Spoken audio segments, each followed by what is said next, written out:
নবী করিম রাসূল সাল্লাল্লাহু আলাইহি সাল্লামের একজন সাহাবী মারা গেলেন। রাসূল পাক সাল্লাল্লাহু আলাইহি সাল্লাম ওনার জানাজা পড়ালেন। তারপর একদল সাহাবী মৃতদেহ কবর দেওয়ার জন্য কবরস্থানে নিয়ে আসলেন।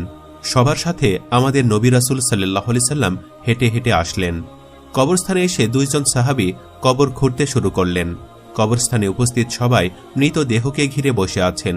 কবর খনন শেষ না হওয়া পর্যন্ত অপেক্ষা করছেন। সবাই চুপচাপ, নীরব ও শান্ত একটি পরিস্থিতি। নবীজি গভীর মনোযোগ দিয়ে কবর খোঁড়া দেখছিলেন। একটু পর তিনি সবার দিকে তাকিয়ে জিজ্ঞেস করলেন, তোমরা কি জানো মানুষ মারা যাওয়ার পর তার আত্মার কি হয়? সবাই খুব আগ্রহ নিয়ে নবীজি সাল্লাল্লাহু আলাইহি ওয়াসাল্লামকে বললেন, ইয়া রাসূলুল্লাহ, আমাদেরকে বলুন। সাহাবীদের কথা শুনে নবীজি একটু চুপ করে থাকলেন। সবাই ওনার কাছে এসে ঘিরে বসলেন। মৃত্যুর পর আত্মার কি হয় এই তথ্য তাদের জানা ছিল না, আর সেটা নবীজির মুখে শুনবেন কত বড় সৌভাগ্য। তাই শোনার জন্য সবাই অধীর আগ্রহে নবীজির কাছে এসে বসলেন। তিনি একবারে কবরের দিকে তাকিয়ে মাথাটা তুলে আকাশের দিকে তাকালেন। তারপর তিনি গল্পের মতো করে বলতে শুরু করলেন। তিনি বললেন, শোনো, মানুষ যখন একেবারে মৃত্যুসজ্জায় তখন সে মৃত্যুর ফেরেশতাকে দেখে ভয় পেয়ে যায়, কিন্তু যে বিশ্বাসী ও ভালো মানুষ তাকে মৃত্যুর ফেরেশতা হাসি মুখে সালাম দেন, তাকে অভয় দেন এবং মাথার পাশে এসে ধীরে ও যত্ন করে বসেন। তারপর মৃতপ্রায় মানুষটির দিকে তাকিয়ে বলেন, হে পবিত্র আত্মা, তুমি তোমার পালনকর্তার ক্ষমা ও ভালোবাসা গ্রহণ করো এবং এই দেহ থেকে বের হয়ে আসো। মুমিনের আত্মা যখন দেহ থেকে বের হয়ে আসে তখন সে কোনো ধরনের ব্যথা ও বেদনা অনুভব করে না। নবীজি আরও একটু ভালো করে উদাহরণ দিয়ে বললেন, মনে করো একটা পানির জগ কানায় কানায় পূর্ণ হয়ে যাওয়ার পর উপর থেকে এক ফোঁটা পানি যেমন নিঃশব্দে উপর থেকে নিচে নেমে আসে, ঠিক তেমনি নীরবে ও কষ্ট ছাড়াই আত্মাটি তার দেহ থেকে বের হয়ে আসে। সেই সময় দুইজন অন্য ফেরেশতা বেহেশত থেকে খুব সুগন্ধি মাখানো একটা নরম সুতার সাদা চাদর নিয়ে আসেন এবং তার আত্মাটিকে সেই চাদরে আবৃত করে আকাশের দিকে নিয়ে যান। তারা যখন আকাশে পৌঁছেন তখন অন্য ফেরেশতারা সেই আত্মাটিকে দেখার জন্য এগিয়ে আসেন। কাছে এসে সবাই বলেন, সুবহানাল্লাহ, কত সুন্দর আত্মা, কি সুন্দর তার ঘ্রাণ। তারপর সবাই জানতে চান এই আত্মাটি কার। উত্তরে আত্মা বহনকারী ফেরেশতা বলেন, উনি হলেন ফুলান ইবনে ফুলান। নবী আরবিতে বলেছেন, বাংলায় হলো অমুকের সন্তান অমুক। বাকি ফেরেশতাগণ তখন আত্মাটিকে সালাম দেয়। তারপর আবার জিজ্ঞেস করে, উনি কি করেছেন, ওনার আত্মায় এত সুঘ্রাণ কেন? তখন আত্মা বহনকারী ফেরেশতাগণ বলেন, আমরা শুনেছি মানুষজন নিচে বলাবলি করছে উনি একজন ভালো মানুষ ছিলেন, আল্লাহর ভালো বান্দা, অনেক দয়ালু, মানুষের অনেক উপকার করেছেন। এতটুকু বলার পর নবীজি একটু থামলেন। তারপর সবার দিকে ভালো করে দৃষ্টি দিয়ে ওনার কণ্ঠটা একটু বাড়িয়ে বললেন, এই কারণেই বলছি, সাবধান, তোমরা কিন্তু মানুষের সাথে কখনো খারাপ ব্যবহার করবে না।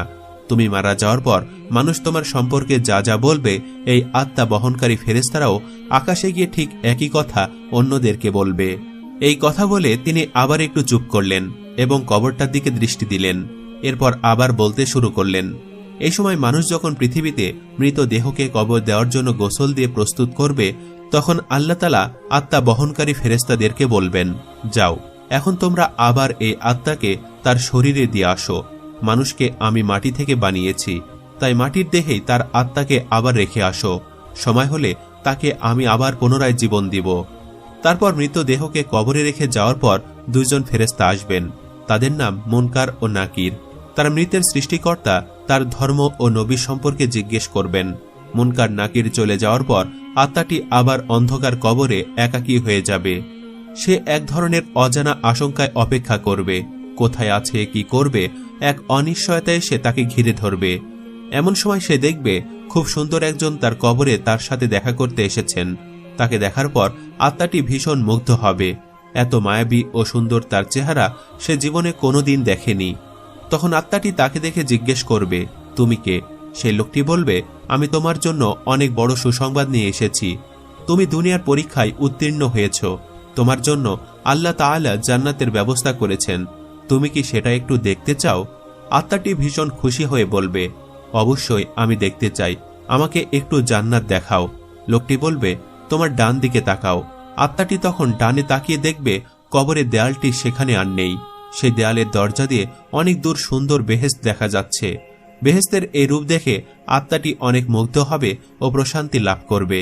এবং সেখানে যাওয়ার জন্য অস্থির হয়ে লোকটিকে জিজ্ঞেস করবে, আমি সেখানে কখন যাব, কিভাবে যাব? তখন লোকটি মৃদু হেসে বলবেন, যখন সময় হবে তখনই তুমি সেখানে যাবে ও থাকবে। আপাতত শেষ দিবস পর্যন্ত তোমাকে অপেক্ষা করতে হবে। তবে ভয় পেও না, আমি তোমার সাথে আছি, তোমাকে আমি সেই দিন পর্যন্ত সঙ্গ দিব। আত্মাটি তখন তাকে আবারও জিজ্ঞেস করবে, কিন্তু তুমি কে? তখন লোকটি বলবে, আমি তোমার এতদিনের আমল, পৃথিবীতে তোমার সব ভালো কাজের, তোমার সব পুণ্যের রূপ আমি। আজ তুমি আমাকে একজন সঙ্গীর মতো করে দেখছ। আমাকে আল্লাহ তাআলা তোমাকে সঙ্গ দেওয়ার জন্যই এখানে পাঠিয়েছেন। এই কথা বলে লোকটি আত্মাটির ওপর যত্ন করে হাত বুলিয়ে দিবেন এবং বলবেন, হে পবিত্র আত্মা, এখন তুমি শান্তিতে ঘুমাও, নিশ্চিন্তে বিশ্রাম নাও। এই কথা বলার পর আত্মাটি এক নজরে বেহেশতের দিকে তাকিয়ে থাকবে এবং একসময় এই তাকানো অবস্থায় গভীর প্রশান্তিতে ঘুমিয়ে পড়বে। নবীজি এতটুকু বলে আবার একটু থামলেন। সাহাবীরা তখন গায়ের কাপড় দিয়ে ভেজা চোখ মুছলেন। আল্লাহ আমাদের পবিত্র আত্মা হওয়ার তৌফিক দান করুন, আমিন। প্রিয় বন্ধুরা, কেমন লাগলো আমাদের আজকের এই ঘটনাটি? কমেন্ট করে অবশ্যই জানাবেন। আজ তাহলে এই পর্যন্তই। আপনারা ভালো থাকবেন, সুস্থ থাকবেন। আল্লাহ হাফেজ।